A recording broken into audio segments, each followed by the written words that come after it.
Welcome back to Ankit's classroom. तो students, आज का वीडियो हम कंटिन्यू करने वाले हैं चैप्टर 7, जिसका ये पार्ट 2 है।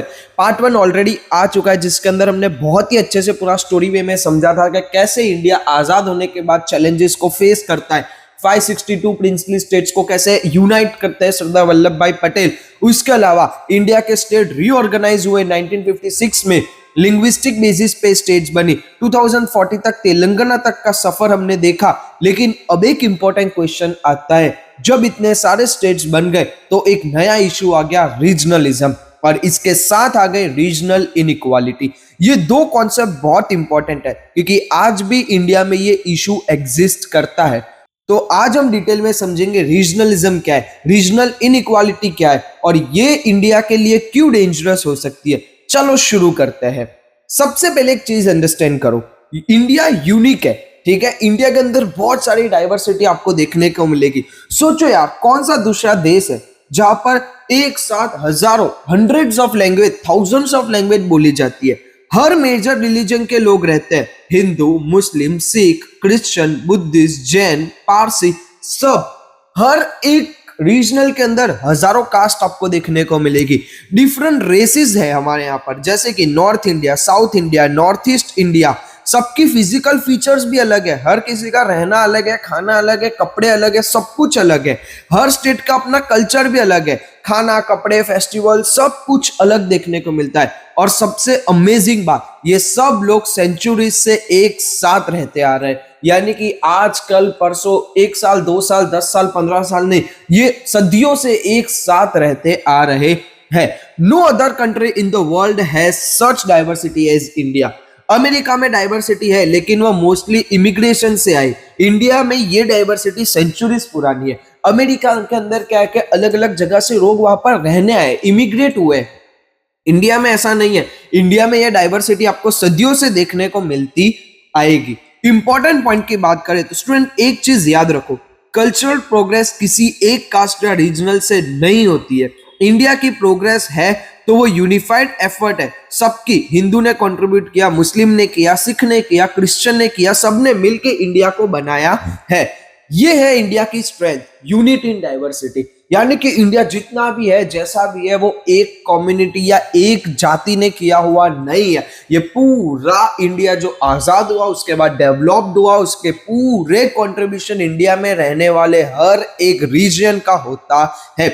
इसीलिए इंडिया की ये एक शक्ति है, यूनिटी इन डाइवर्सिटी। लेकिन इसी डाइवर्सिटी के साथ चैलेंज भी आता है, रीजनलिज्म। और ये डाइवर्सिटी के साथ भी एक प्रॉब्लम आती है जिसको हम बोलते हैं रीजनलिज्म। अब देखते हैं रीजनलिज्म क्या है, व्हाट इज रीजनलिज्म। अब मैं तुम्हें सिंपल लैंग्वेज में एक्सप्लेन करता हूं रीजनलिज्म क्या होती है। इमेजिन करो तुम गुजरात से हो, तो तुम्हें गुजराती लैंग्वेज पसंद है, गुजराती फूड पसंद है, नवरात्रि के टाइम पे गरबा पसंद है, ये सब नेचुरल है। लेकिन अगर तुम कहने लगो गुजरात सबसे बेस्ट है, बाकी सब स्टेट्स बेकार है, सिर्फ गुजरात को ही डेवलपमेंट मिलना चाहिए, तो ये बन जाती है रीजनलिज्म।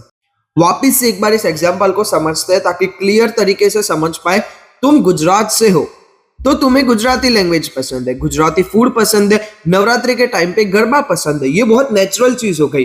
रीजनलिज्म कब बनता है, जब तुम ये कहने लगो गुजरात सबसे बेस्ट है, बाकी सब स्टेट्स बेकार है, सिर्फ गुजरात को ही डेवलपमेंट मिलना चाहिए, तो ये हो जाता है रीजनलिज्म। इसकी डेफिनेशन बहुत सिंपल है, रीजनलिज्म इज इक्वल टू अपने जियोग्राफिकल रीजन के लिए इतना स्ट्रॉन्ग इमोशनल बॉन्डेज की देश को भूल जाओ। यानी अपने जात, अपने स्टेट की बात करो, बाकी पूरे देश को भूल जाओ। आप सिर्फ अपना देख रहे हो, गुजरात हो तो आप गुजराती का देख रहे हो, गुजरात का देख रहे हो, बाकी सब का आप देख रहे नहीं हो। ये डेवलप्ड होती है जब लोग कॉमन लैंग्वेज बोलते हैं, कॉमन कल्चर शेयर करते हैं, एक ही रीजन में लॉन्ग टाइम से रहते हैं। ग्रेजुअली वो अपने रीजन को ही सब कुछ समझने लग जाते हैं। 3 मेन फैक्टर है रीजनलिज्म क्रिएट करने में, 3 चीजें मेनली रिस्पॉन्सिबल है। पहली, लैंग्वेज, हमारी लैंग्वेज बेस्ट है। कास्ट, हमारे कास्ट के लोग सबसे ज्यादा इंपॉर्टेंट है। और थर्ड आता है रिलीजन, हमारे रिलीजन का सुप्रीमेंसी होना चाहिए, यानी कि हमारा रिलीजन सबसे ऊपर होना चाहिए। अब मैं तुम्हें हर एक फैक्टर डिटेल में एक्सप्लेन करता हूं। सबसे पहले आता है लैंग्वेज। स्टूडेंट्स, लैंग्वेज रीजनलिज्म का सबसे पावरफुल फैक्टर है। इंडिया में 22 ऑफिशियल लैंग्वेज है। कितनी? 22 ऑफिशियल लैंग्वेज है और हंड्रेड्स ऑफ डेलीगेट्स, यानी कि उस 22 ऑफिशियल लैंग्वेज के अंदर और भी, जैसे गुजराती है तो गुजराती में काठियावाड़ी गुजराती अलग होती है, कच्छी गुजराती अलग होती है, महसाणा साइड की गुजराती अलग होती है, वो उसके हुए डेलीगेट्स। अब देखो क्या होता है, north versus south, the classic divide. North India mostly Hindi बोलते हैं, जैसे यूपी, बिहार, एमपी, राजस्थान, हरियाणा, दिल्ली, ये सब हिंदी बेल्ट है, यानी इस नॉर्थ इंडिया पूरे पट्टे के अंदर हिंदी बोली जाती है। South India non Hindi speaker, south India में हिंदी इतनी कम बोली जाती है, जैसे वहां बोली जाती है तमिल, तेलुगु, कन्नड़, मलयालम, ये सब लैंग्वेजेस है। अब जब इंडिपेंडेंस के बाद हिंदी को नेशनल लैंग्वेज बनाने की बात आई तो साउथ इंडिया ने रिवॉल्ट कर दिया। उन्होंने कहा क्यों? तमिल 2000 साल पुरानी लैंग्वेज है, हम हिंदी क्यों सीखे, हम पे हिंदी क्यों इंपोज करो। एंटी हिंदी एग्रेशन आने शुरू हो गए साउथ इंडिया में, स्पेशली तमिलनाडु में। स्टूडेंट्स, 1960 में लोग रोड पे आ गए, बसेस जला दी, प्रोटेस्ट हुए, कुछ लोगों ने तो सेल्फ इमोलेशन भी कर दिया, अपने आप को आग लगा दी, यानी खुद जल गए ये बात को लेके कि हम हिंदी क्यों सीखे, जबकि 2000 साल पुरानी लैंग्वेज तमिल है तो हम तमिल बोलेंगे, तमिल को नेशनल लैंग्वेज बनाओ। ये सारे प्रोटेस्ट होना शुरू हो गए।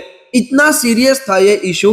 फाइनली गवर्नमेंट ने कॉम्प्रोमाइज किया, ठीक है हिंदी कंपलसरी नहीं होगी, इंग्लिश भी रहेगा। रिजल्ट, ये लैंग्वेज फैक्टर की वजह से ही तो स्टेट रीऑर्गेनाइजेशन कमीशन ने रिकमेंड किया था कि स्टेट्स को लैंग्वेज बेसिस पे डिवाइड करो, ताकि उसके अंदर कोई झगड़े ना हो, लोग अपने लैंग्वेज वालों लोगों के साथ बैठे रहे, अच्छे से टाइम बिताए, एक स्टेट बन जाएगा, उन्हें कोई प्रॉब्लम नहीं होगी। इसीलिए आज हमारे हर स्टेट एक डोमिनेंट लैंग्वेज पे बेस्ड है, जैसे गुजरात के अंदर गुजराती, राजस्थान के अंदर राजस्थानी, यूपी के अंदर हिंदी, तमिलनाडु में तमिल। इस तरीके से हर एक स्टेट की अपनी एक डोमिनेंट लैंग्वेज है। सेकेंड फैक्टर की बात करते हैं, कास्ट और रिलीजियन। अब बात करते हैं कास्ट और रिलीजन की।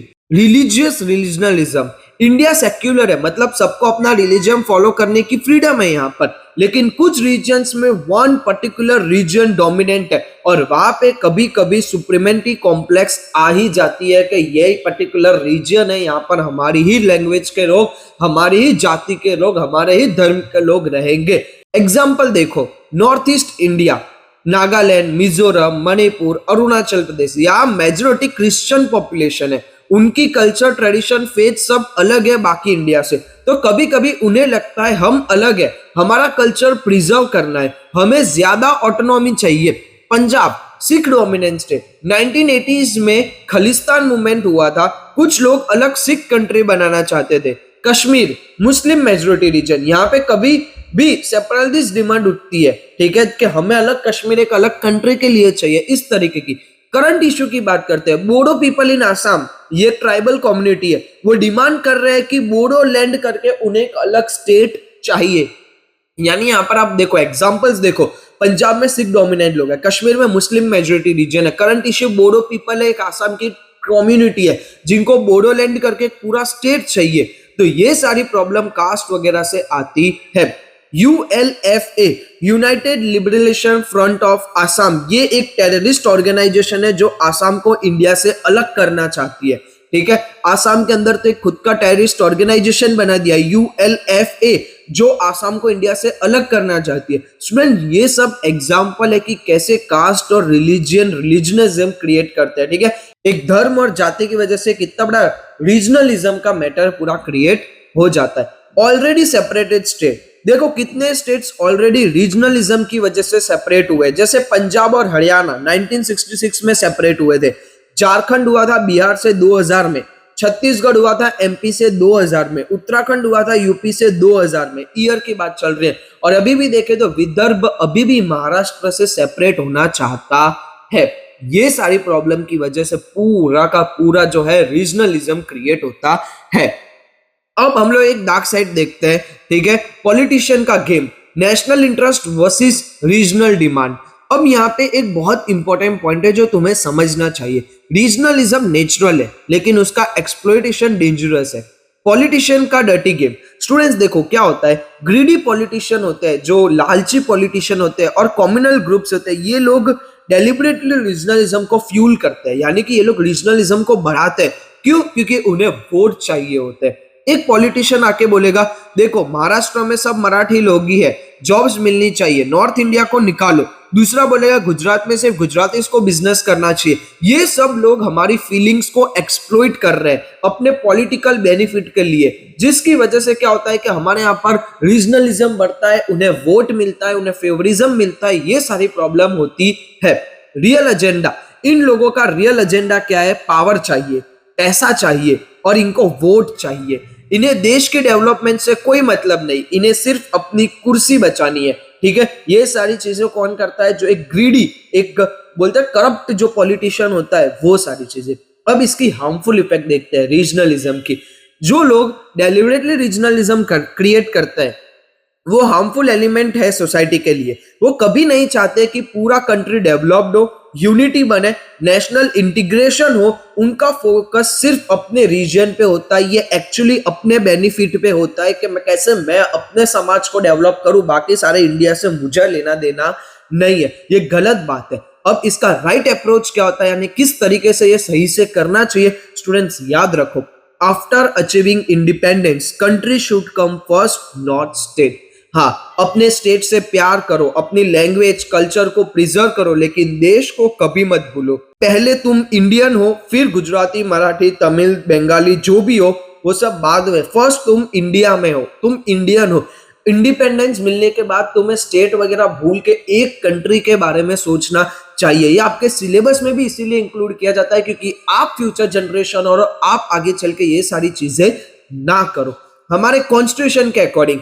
अब देखो हमारे संविधान में क्या लिखा है। ड्यूरिंग स्टेट रीऑर्गेनाइजेशन सबसे इंपॉर्टेंट गाइडलाइन थी, regional demand should not be the priority, unity of the country should be main M. मतलब हाँ, लोगों की डिमांड सुननी चाहिए, लैंग्वेज स्टेट्स बनने चाहिए अगर जरूरत है, लेकिन तुम्हारी प्रायोरिटी ये नहीं होनी चाहिए कि मैं अपने लिए ही सब कुछ करूं। तुम्हारी प्रायोरिटी होनी चाहिए कि यूनिटी हो के पूरा इंडिया एक मकसद हासिल करेगा, लेकिन देश टूटना नहीं चाहिए। इंडियाज आइडेंटिटी पेरेम्बल से, हमारे कॉन्स्टिट्यूशन के पेरेम्बल में लिखा है इंडिया इज सोवर्जन, हम किसी के अंडर नहीं है, सोशलिस्ट, सबको इक्वल अपॉर्चुनिटीज, सेक्युलर, सब रिलीजियस को इक्वल रिस्पेक्ट, डेमोक्रेटिक, लोगों की government, Republic, elected head of state, यानी कि यहाँ पर वोटिंग होती है। ये है इंडिया की आइडेंटिटी। ये नहीं है कि गुजरात का अलग आइडेंटिटी है, महाराष्ट्र का अलग है, हम सब पहले इंडियन है। अब हम लोग नेक्स्ट टॉपिक देखते हैं, रीजनल इनइक्वालिटी। नई प्रॉब्लम है ये, ठीक है। अब आता है एक और कॉन्सेप्ट, रीजनल इनइक्वालिटी। ये रीजनलिज्म से अलग है लेकिन कनेक्टेड है, ठीक है। रीजनलिज्म से थोड़ा अलग है बट रीजनल से कहीं ना कहीं कनेक्टेड है। हिस्टोरिकल कॉज, ब्रिटिशर्स का गेम है। यहाँ पर ब्रिटिशर्स ने ये सारी चीजें शुरुआत कर दी थी। स्टूडेंट्स, ब्रिटिशर्स जब इंडिया पे रूल कर रहे थे तो उन्होंने सिलेक्टिव डेवलपमेंट किया। उनका लॉजिक सिंपल था, जहां से प्रॉफिट मिलेगा वहां डेवलपमेंट करेंगे। एग्जाम्पल, कोलकाता, यहाँ पोर्ट था, ट्रेड था, ब्रिटिश ने इसको बहुत डेवलप किया। मुंबई, यहाँ पर भी पोर्ट था, इंडस्ट्री डेवलप की।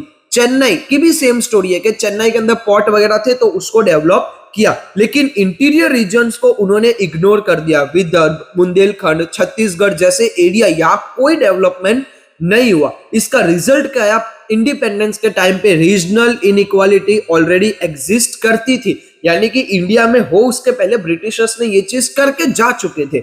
अब पोस्ट इंडिपेंडेंस प्लानिंग कमीशन ने क्या किया? 1950 में प्लानिंग कमीशन बनी।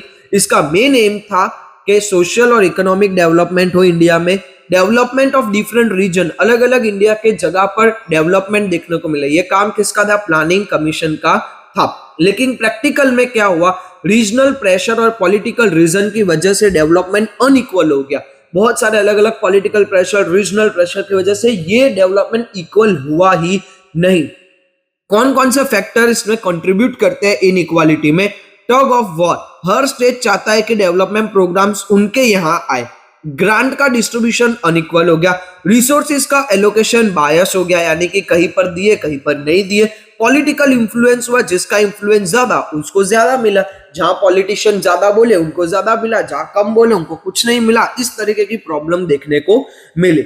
इनइक्वालिटी का एग्जांपल देखते हैं। अब एक शॉकिंग बात बताता हूं, इनइक्वालिटी सिर्फ स्टेट्स के बीच नहीं होती है, एक स्टेट के अंदर भी है, महाराष्ट्र द परफेक्ट एग्जांपल है इसका।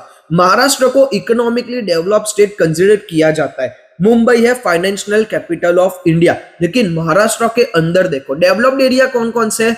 मुंबई जहां पर सुपर रिच स्काईलाइंस है, बड़ी बड़ी इंडस्ट्रीज है।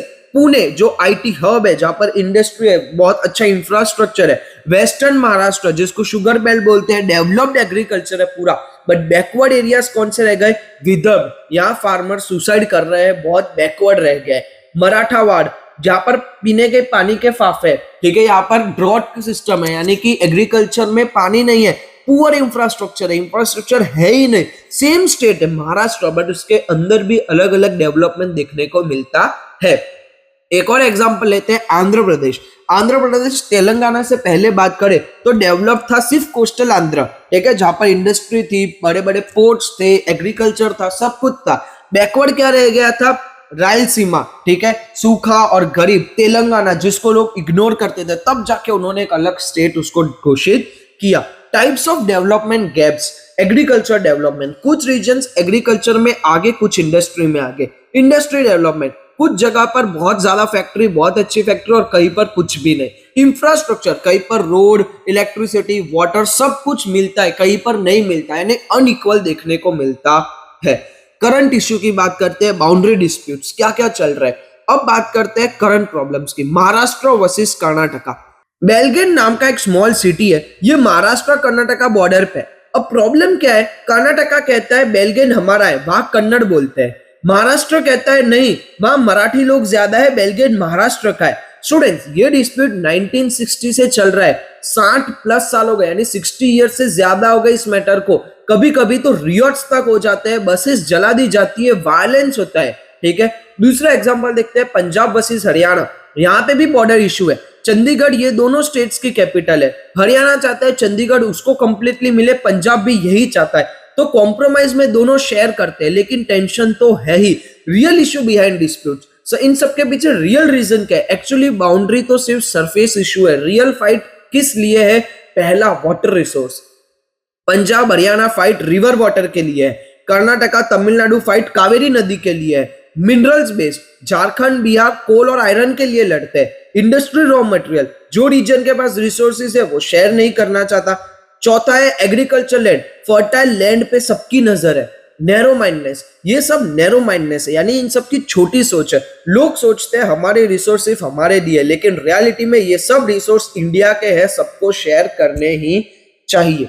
हार्मफुल इफेक्ट क्या है इन चीज के, अब समझो। रीजनल इनइक्वालिटी और नैरो माइंडनेस इंडिया के लिए कितना हार्मफुल है। इंपैक्ट क्या है, इंपैक्ट सबसे बड़ी आती है यूनिटी के ऊपर। जब एक स्टेट फील करता है कि उसको कम डेवलपमेंट मिल रहा है, तो रिसेसमेंट बिल्ड होती है, सेपरेटिज्म डिमांड उठती है, वायलेंस हो सकता है, नेशनल यूनिटी वीक होने लगती है, यानी लोगों को क्या होता है, गुस्सा आने लगता है। लोग अपनी अपनी कम्युनिटी को लेकर डिमांड करते हैं, हमको भी अलग स्टेट चाहिए। लोग दंगे फसाद करना शुरू कर देते हैं। लोग एक यूनिटी की बात ही छोड़ देंगे, कोई यूनिटी नहीं है। लोगों का यूनिटी से भरोसा उठने लगेगा, डेवलपमेंट में रुकावट आने लगेगी। अगर हर स्टेट सिर्फ अपने बारे में सोचे तो नेशनल प्रोजेक्ट में कोऑपरेशन नहीं मिलता, रिसोर्स का वेस्टेज होता है, ओवरऑल प्रोग्रेस पूरा स्लो हो जाता है। अब इसका राइट अप्रोच क्या है स्टूडेंट, सॉल्यूशन क्या है इन चीजों का। Means for preserving countries dignity and superior position should be plan. मतलब ये नहीं कि रीजनल डेवलपमेंट मत करो, जरूर करो, लेकिन नेशनल यूनिटी को प्रायोरिटी दो। कंट्री की डिग्निटी और यूनिटी सबसे इंपॉर्टेंट है, उसके बाद रीजनल डेवलपमेंट आता है। ये था पूरा रीजनलिज्म और रीजनल इनइक्वालिटी के दो सबसे बड़े प्रॉब्लम। अब हम देखते हैं हमारे इंडिया की positive side, scientific and technological development, ठीक है। अब यहां पर एक इंस्पायरिंग स्टोरी समझो, ठीक है। जब हम 1947 में इंडिपेंडेंट हुए तो लोग सोच रहे थे इंडिया तो बहुत पुअर कंट्री है, बहुत गरीब कंट्री है, यहाँ साइंस और टेक्नोलॉजी कैसे ही डेवलप्ड होगा। लेकिन इंडिया ने दुनिया को गलत प्रूव कर दिया। अब हम देखते हैं साइंटिफिक एंड टेक्नोलॉजिकल डेवलपमेंट की, कैसे इंडिया ने साइंस टेक्नोलॉजी और इनोवेशन में एक्स्ट्रा ऑर्डिनरी अचीवमेंट किया। ये है इंडिया की सक्सेस स्टोरी, ये है हमारा प्राइड। चलो शुरू करते हैं। स्टूडेंट्स, पहले 1947 की इंडिया इमेजिन करो। व्हाट वी हैड, हमारे पास क्या था? लिमिटेड रिसोर्स, पैसा बहुत कम था। लो लिटरेसी रेट, लोगों को पढ़ना लिखना कम आता था। नो इंफ्रास्ट्रक्चर, लैब्स नहीं थे, इक्विपमेंट नहीं थे। ब्रेन ड्रेन, एजुकेटेड लोग फॉरेन कंट्रीज जा रहे थे। पोवर्टी, लोग 2 वक्त की रोटी के लिए स्ट्रगल कर रहे थे। ऐसे कंडीशन में कौन सोचा था कि इंडिया स्पेस में सैटेलाइट्स भेजेगा, न्यूक्लियर पावर डेवलप करेगा? But India did it. Last half century मतलब 1947 से लेकर आज तक इंडिया ने एक्स्ट्रा ऑर्डिनरी अचीवमेंट्स किए हैं साइंस और टेक्नोलॉजी में, और ये ग्रोथ यूनिक है क्योंकि हम डेवलप्ड कंट्रीज से कंपेयर करते हैं तो भी इंप्रेसिव है। हमें लिमिटेड रिसोर्स के साथ ये किया, हमने अपना इंडिजियस टेक्नोलॉजी डेवलप किया, कॉपी नहीं किया किसी से। हमारा सेल्फ रिलायंस है। इंडिया ने डिसाइड किया हम दुनिया से सीखेंगे लेकिन अपना खुद का डेवलप करेंगे। अब हमारे हीरोज की बात करते हैं, ठीक है। अब मैं तुम्हें उन हीरोज के बारे में बताता हूं जिन्होंने इंडिया को इस पोजीशन तक पहुंचाया। Doctor Homi Bhabha, father of Indian nuclear programme. Students, doctor Homi Bhabha, ये नाम याद रखो। कैम्ब्रिज से एजुकेटेड थे, वो फॉरेन में कंफर्टेबल लाइफ जी सकते थे लेकिन उन्होंने इंडिया को चूज किया। उन्होंने Tata institution of fundamental research TIFR establish किया, एटॉमिक एनर्जी कमीशन बनाया, इंडिया का न्यूक्लियर प्रोग्राम स्टार्ट किया। उनकी विजन थी इंडिया न्यूक्लियर एनर्जी से इलेक्ट्रिसिटी बनाएगा पीसफुल पर्पस के लिए। Second, doctor Vikram Sarabhai, father of Indian space program. Doctor Vikram Sarabhai another legend. उन्होंने ISRO, Indian space research organisation की फाउंडेशन रखी। इनिशियल डेज में रॉकेट पार्ट्स साइकिल पे लाए जाते थे। इमेजिन करो, बाइसिकल पे रॉकेट पार्ट्स, और आज हम मार्स तक सैटेलाइट भेज रहे हैं। थर्ड है PCV Raman, Nobel prize winner. Sir CV Raman पहले इंडिया जो साइंस में नोबेल प्राइज जीते 1930 में। रमन इफेक्ट डिस्कवर किया, ये फिजिक्स में रिवॉल्यूशनरी था। Sir M Visvesvaraya, engineering legend, engineering par excellence, dam बनाए, इरिगेशन सिस्टम डेवलप किया। 15 सितंबर इंजीनियर्स डे सेलिब्रेट होता है इंडिया में उनके बर्थडे पर। Sam Pitroda, telecom revolution. 1980s में जब सैम पिट्रोडा आए तो इंडिया में टेलीफोन एक लग्जरी थी। उन्होंने टेलीकॉम रिवॉल्यूशन लाया। PCO बूथ याद है, येलो कलर के, वो सबने देखे। आज हम जितना कनेक्टेड है उनकी फाउंडेशन उन्होंने रखी। और सबसे मेन डॉक्टर APJ अब्दुल कलाम, जिसको मिसाइल मैन बोलते हैं, सबके फेवरेट पीपल्स प्रेसिडेंट बने हैं। वो मिसाइल प्रोग्राम डेवलपमेंट किया, अग्नि, पृथ्वी मिसाइल्स उन्होंने बनाए, सैटेलाइट लॉन्च व्हीकल्स बनाए, लेकिन सबसे इंपॉर्टेंट उन्होंने यूथ को इंस्पायर किया, ड्रीम्स पे बिलीव करने को कहा। नेक्स्ट आता है E Sreedharan, metro man, Delhi metro world class infrastructure. E Sreedharan ने ये क्रिएट किया, टाइम पे बजट में, ये इंडिया में मिरेकल था। आज कितने सिटीज में मेट्रो है? Delhi, Mumbai, Bangalore, Chennai, Kolkata, Ahmedabad. Thank you to Sreedharan sir. Next अब हम देखते हैं इंस्टीट्यूशन दैट चेंज इंडिया। अब बात करते हैं उन इंस्टीट्यूशन की जो इंडिया के साइंटिफिक बैकबोन बन गए। फर्स्ट है Indian Institute of science, IISc, Bangalore में 1909 में एस्टैब्लिश हुआ, ब्रिटिश टाइम में, लेकिन इंडिपेंडेंस के बाद इसकी ग्रोथ एक्सपोनेंशियल हो गई, यानी कि एक्सपांड हो गई। रिसर्च में best institution, Nobel prize winner यहां से आए हैं। नेक्स्ट है IIT, Indian Institute of Technology. Students, IIT ये नाम तो तुमने सुना ही होगा। पहला IIT खड़गपुर में बना 1951, फिर बॉम्बे, दिल्ली, मद्रास, कानपुर और बनते गए। आज 23 IITs हमें इंडिया में है। IIT से इंजीनियर ग्लोबली रिस्पेक्ट मिलता है। सिलिकॉन वैली में कितने इंडियन CEOs है, सब IIT से। सुंदर पिचाई, गूगल के CEO, जिन्होंने IIT Kharagpur. Satya Nadella, Microsoft CEO, not IIT but IIT standard education उन्होंने लिया। इसरो के बाद अब नेक्स्ट इसरो के बारे में बात करते हैं। इंडियन स्पेस रिसर्च ऑर्गेनाइजेशन 1969 में एस्टैब्लिश हुआ। शुरू में पैसे नहीं थे, रिसोर्स नहीं थे, बट पैशन था। आज इसरो दुनिया की टॉप 5 स्पेस एजेंसीज में आता है। फिर आता है PRL, physical research laboratory, space research, astronomy, atmospheric science, ये सब यहाँ पे होता है। डॉक्टर विक्रम साराभाई ने एस्टैब्लिश किया था अहमदाबाद में। अब आता है वुमेन, ठीक है स्टूडेंट्स। अब एक इंपॉर्टेंट पॉइंट, वुमेन साइंटिस्ट। हमारे टेक्स्ट बुक में मोस्टली मेल साइंटिस्ट के बारे में पढ़ाते हैं, लेकिन वुमेन ने भी रिमार्केबल कंट्रीब्यूशन किया है। सबसे पहले आते हैं Janaki Amma, the plant scientist, botanist थी। प्लांट जेनेटिक में एक्सपर्ट, इंडिया की फ्लोरा, ट्री प्लांट उनके बारे में रिसर्च किया। Second, Asima Chatterjee, chemistry partner, organic chemistry में रिसर्च, मेडिकल प्लांट से मेडिसिन डेवलप करने में कंट्रीब्यूट किया, पहली इंडियन वुमेन जो डॉक्टर ऑफ साइंस डिग्री मिली। Third, doctor Indira Ahuja, medicine field में कंट्रीब्यूशन, हेल्थ केयर सेक्टर को आगे लेके गए। फोर्थ है Shakuntala Devi, human computer. Students ये नाम तो फेमस है, मैथमेटिशियन में जीनियस, कॉम्प्लेक्स कैलकुलेशन सेकंड्स में कर लेते थे without calculator, Guinness Books of World Record में इनका नाम है।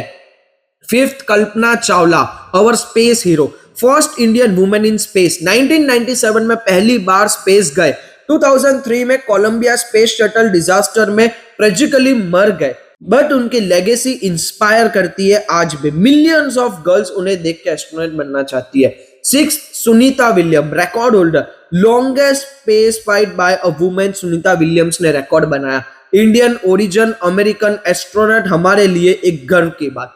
इंपैक्ट क्या आया, वुमेन साइंटिस्ट ने ये प्रूव कर दिया साइंस सिर्फ मैन के लिए नहीं है, आज लैब्स में, इसरो में, आईआईटीज में वुमेन साइंटिस्ट बहुत एक्टिव है, चंद्रयान मिशन में भी वुमेन साइंटिस्ट का मेजर रोल था। अब देखते हैं ग्रीन रिवॉल्यूशन, खाने की कहानी। अब आता है एक game changing chapter, agriculture. The problem, 1947 तक प्रॉब्लम थी, इंडिपेंडेंस के टाइम पे इंडिया की situation, dependent on other for food grains. हम अमेरिका से व्हीट इंपोर्ट करते थे, फेमिनिन्स होते थे, लोग भूख से मरते थे, ये सूटेबल नहीं था, ये सस्टेनेबल नहीं था। सेल्फ रिलायंस कैसे आएगा अगर खाना ही इंपोर्ट करना पड़ गया, ठीक है, कैसे हम अपना आत्मनिर्भर बनेंगे जब हम खाना ही कहीं और से मंगा रहे। तब सॉल्यूशन बना ग्रीन रिवॉल्यूशन। 1960 से 1970 में इंडिया ने एक रिवॉल्यूशन देखा, ग्रीन रिवॉल्यूशन। इसके की पर्सन थे doctor MS Swaminathan, father of green revolution जिन्हें बोला जाता है। क्या किया उन्होंने, high heeled variety HYV seeds introduce किए, modern farming technique, fertiliser, pesticide introduce किया, इरिगेशन सिस्टम, डैम्स, कैनाल्स बनाए, इंफ्रास्ट्रक्चर डेवलप्ड, ह्यूज डैम बनाए, बड़े बड़े डैम्स बनाए, जैसे बकरा नंगल डैम, एशिया का सबसे बड़ा डैम था एक टाइम पे, Hirakud dam, Nagarjuna Sagar dam, lakes और कैनाल्स, इरिगेशन के लिए वाटर सिस्टम डेवलप किया। रिजल्ट्स क्या है स्टूडेंट, रिजल्ट अमेजिंग था, एग्रीकल्चर प्रोडक्शन डबल हो चुका था, व्हीट प्रोडक्शन इतना बढ़ गया कि हम नॉट ओनली सेल्फ सफिशिएंट बने बल्कि एक्सपोर्ट भी करने लगे। पंजाब बन गया ग्रेनरी ऑफ इंडिया, जिसको हम व्हीट बाउल ऑफ इंडिया भी बोलते हैं, इंडिया का खाने का गोडाउन। इंस्टीट्यूशन एस्टैब्लिश किए गए, एग्रीकल्चर यूनिवर्सिटीज बनी, रिसर्च इंस्टीट्यूट बने, एग्रीकल्चर लेबोरेटरीज बनी, इन सब ने कंटिन्यूअसली रिसर्च किया, better seed, better technology. Current status की बात करें तो आज India second largest food producer है वर्ल्ड में, चाइना फर्स्ट पर आता है, सेकेंड इंडिया आता है। हम rice, wheat, sugar cane, fruit सब प्रोड्यूस करते हैं लार्ज क्वांटिटी में, from dependent to self reliant to exporter. ये है इंडिया की एक जर्नी कि पहले हम किसी और से खाना मंगाते थे, फिर हमने खुद आत्मनिर्भर बने, आज हम एक्सपोर्ट भी करते हैं। फिर आता है न्यूक्लियर पावर, पोखरण की कहानी। अब आता है कंट्रोवर्शियल लेकिन important topic, nuclear programme. Doctor Homi Bhabha का विजन, डॉक्टर होमी भाभा चाहते थे nuclear energy for peaceful purpose, electricity generation, medicine, agriculture, nuclear technology का पीसफुल यूज। उन्होंने एस्टैब्लिश किया atomic energy commission, research institution, nuclear reactors, nuclear power station. India ने construct किया ultra modern nuclear reactor, Tarapur atomic power station Maharashtra में, कुंडनकुलम तमिलनाडु में, काइगा कर्नाटका के अंदर। ये रिएक्टर सेफली इलेक्ट्रिसिटी जनरेट करते हैं। पोखरण एक गेम चेंजर जिसके ऊपर पूरी मूवी भी बनी हुई है। अब आता है ड्रामेटिक पार्ट, 18 मई 1974 पोखरण, इंडिया ने अपना फर्स्ट न्यूक्लियर टेस्ट कंडक्ट किया राजस्थान के पोखरण डेजर्ट में, कोड नेम था स्माइलिंग बुद्धा।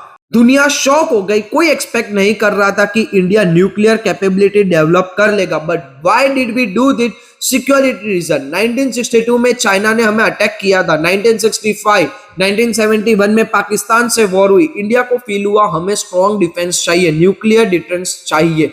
11 एंड 13 मई 1998 पोखरण 2 डॉक्टर APJ अब्दुल कलाम की लीडरशिप में इंडिया ने 5th न्यूक्लियर टेस्ट कंडक्ट किया एक साथ, ऑपरेशन शक्ति ये नाम था। इंडिया बन गया nuclear weapon state. International reactions की बात करें, इनिशियली वेस्टर्न कंट्रीज ने सैंक्शन लगाए, उन्होंने कहा तुम nuclear non proliferation treaty sign करो, लेकिन इंडिया का स्टैंड था हम रिस्पॉन्सिबल न्यूक्लियर पावर है, हम पहले अटैक नहीं करेंगे, नो फर्स्ट यूज पॉलिसी, लेकिन डिफेंस के लिए हम तैयार है। यार इंडिया ने बोल दिया कि हम कभी भी पहला हमला नहीं करेंगे, बट अगर किसी ने हम पर हमला किया तो हम चुप भी नहीं बैठेंगे। ग्रेजुअली दुनिया ने एक्सेप्ट कर लिया इंडिया को। Peaceful applications, important point, India nuclear weapons तो बना लेकिन फोकस ऑलवेज पीसफुल, शांति उसी पर था। अब देखते हैं स्पेस के बारे में स्टूडेंट्स। अब सबसे exciting part space, humble beginnings. 1960 में जब इसरो स्टार्ट हुआ तो रिसोर्स बहुत लिमिटेड थे। थंबा इक्वेलेटरल रॉकेट लॉन्चिंग स्टेशन केरला में यहां से स्टार्ट हुआ। एक चर्च को कन्वर्ट किया लैब में, डॉक्टर विक्रम साराभाई की ऑफिस चर्च में थी। रॉकेट पार्ट्स बाइसिकल पर, बुलॉक कार्ट पर ट्रांसपोर्ट होते थे। कैन यू इमेजिन, आज जो मार्स तक सैटेलाइट भेजा है वो बाइसिकल से स्टार्ट हुआ। फर्स्ट सैटेलाइट आर्यभट्टा 1975 में हुआ था। 19 अप्रैल 1975 हिस्टोरिक डे, इंडिया का पहला सैटेलाइट आर्यभट्टा लॉन्च हुआ। सोवियत यूनियन ने हेल्प की लॉन्च में, बट सैटेलाइट तो हमारा था। रशिया ने हमारी मदद की, बट सैटेलाइट किसका था?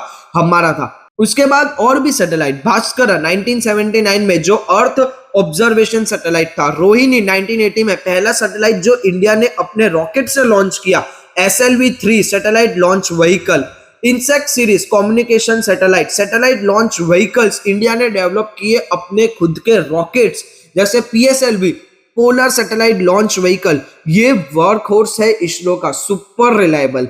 GSLV, ठीक है, हैवियर सैटेलाइट के लिए। एप्लीकेशंस क्या थे सैटेलाइट के यूज के? स्टूडेंट्स, ये सैटेलाइट सिर्फ स्पेस में घूमने के लिए नहीं है, प्रैक्टिकल एप्लीकेशन है। टेलीकम्युनिकेशन, आप जो टीवी चैनल्स देखते हो, फोन कॉल, सब सैटेलाइट्स, ये सब सैटेलाइट्स होता है। वेदर फोरकास्टिंग, साइक्लोन आ रहा है, रेन होगी, ये सब सैटेलाइट बताता है। एजुकेशन, रिमोट एरियाज में education delivery. Navigation, GPS type system. Remote sensing, mineral कहाँ है, फोरकास्ट कहाँ है, ये सैटेलाइट इमेजेस से पता चलता है। Mars mission, Mangalyaan 2013। 24 सितंबर 2014 इंडिया का Mars orbiter mission Mangalyaan successfully Mars के ऑर्बिट में एंटर हुआ। स्टूडेंट्स, ये हिस्टोरिक था क्योंकि पहले ही अटेम्प्ट में सक्सेस। मोस्ट कंट्रीज को मल्टीपल अटेम्प्ट्स लगते हैं। सबसे कम कॉस्ट, हॉलीवुड मूवी ग्रेविटी बनाने में ज्यादा पैसे लग गए थे हमारे मार्स मिशन से। एशिया की पहली ऐसी कंट्री जो मार्स पर पहुंची थी। इसरो ने दुनिया को दिखा दिया इंडिया जुगाड़ विथ वर्ल्ड क्लास साइंस, ठीक है। चंद्रयान मिशन हुए, उसके बाद चंद्रयान 1 2008 में मून पे वाटर की प्रेजेंस कंफर्म की। चंद्रयान 2 2019 में लैंडर क्रैश हो गया, बट ऑर्बिटर अभी भी काम कर रही है। Chandrayaan 3 2023 success, India 4th country बन गया जो मून पे सॉफ्ट लैंडिंग कर पाया। साउथ पोल पे लैंडिंग ये पहली बार था। अब देखते हैं आईटी रिवॉल्यूशन। अब आता है recent development, IT revolution, last decade का प्रोग्रेस। स्टूडेंट्स, लास्ट 10-20 साल में इंडिया में टेक्नोलॉजी एक्सप्लोड हो गया, यानी बहुत टेक्नोलॉजी हमने डेवलप कर ली। रिमेंबर 1990s लैंडलाइन फोन को एक लग्जरी माना जाता था, इंटरनेट बहुत स्लो था, मोबाइल फोन सिर्फ अमीर लोगों के पास था। आज देखो हर किसी के पास स्मार्टफोन है। 4G 5G internet super fast है। व्हाट्सएप, इंस्टाग्राम, यूट्यूब दिन भर यूज करते हैं। ऑनलाइन शॉपिंग, बैंकिंग, एजुकेशन सब कुछ ऑनलाइन हो गया है। Technologies we use daily, STD, ISD, long distance calls, internet, Jio ने रिवॉल्यूशन लाया, सस्ता इंटरनेट, मोबाइल फोन। आज इंडिया में 1 बिलियन से भी ज्यादा मोबाइल कनेक्शंस है। Email communication, social media, Twitter, Facebook, Instagram, WhatsApp, family groups, याद है इंडिया IT हब बन गया, ठीक है। स्टूडेंट्स, आज दुनिया इंडिया को IT पावर हाउस कंसिडर करती है। Bangalore Silicon Valley of India, Hyderabad major IT hub, Pune, Chennai, NCR IT cities, ठीक है। बहुत सारी चीजें हमारे यहाँ पर डेवलप हुई। इंडिया IT कंपनीज जैसे TCS, Tata consultancy service, Infosys, Wipro, HCL, ये कंपनीज ग्लोबली ऑपरेट करती है जो इंडिया से शुरुआत करती है। Global recognition, India CEO stunning global tech company, सुंदर पिचाई जो गूगल के CEO है, सत्य नंदेला माइक्रोसॉफ्ट के, पराग अग्रवाल ट्विटर, अरविंद कृष्णा IBM के। India is the race of developed nation in technology. हमने टेक्नोलॉजी में बहुत ज्यादा कंसिस्टेंट रेस जीती है। गवर्नमेंट इनिशिएटिव, गवर्नमेंट ने क्या किया, डिजिटल इंडिया, मोदी गवर्नमेंट का initiative, Aadhaar, UPI, e governance, digital locker, ये सारी चीजें उन्होंने डेवलप की as in form of technology. अब देखते हैं बायोटेक्नोलॉजी और अदर फील्ड्स के बारे में।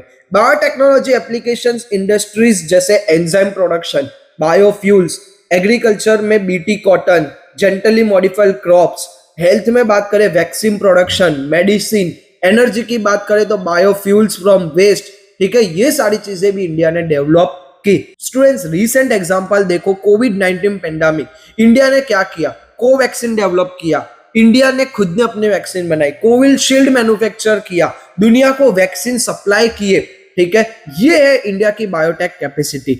Make in India, Modi government का initiative, make in India, manufacturing को बूस्ट करना, चाइना से इंपोर्ट मत करो, इंडिया में बनाओ, डिफेंस इक्विपमेंट, इलेक्ट्रॉनिक्स, ऑटोमोबाइल सब इंडिया में मैन्युफैक्चर हो रहा है। Marine research, ocean resource, marine biodiversity, ये भी रिसर्च एरिया है। National institute of oceanography Goa में है जो इन सारी चीजें करती है। ह्यूमन रिसोर्स डेवलपमेंट, एजुकेशन और हेल्थ सेक्टर में कॉन्टिन्यूस इन्वेस्टमेंट, मोर आईआईटीज, मोर आईआईएम्स, एम्स को एस्टेब्लिश होते रहे। इसके अलावा स्किल इंडियाज बनाए जिसके अंदर यूथ को स्किल सिखाई जाएगी। इंटरनेशनल रिकॉग्निशन, हमको इंटरनेशनल में क्या क्या मिला, वर्ल्ड योगा डे 21 जून 2014 में यूएन ने डिक्लेयर किया 21 जून को वर्ल्ड योगा डे। इंडिया की प्रपोजल थी, 177 कंट्रीज ने सपोर्ट किया, highest ever of any UNGA resolution.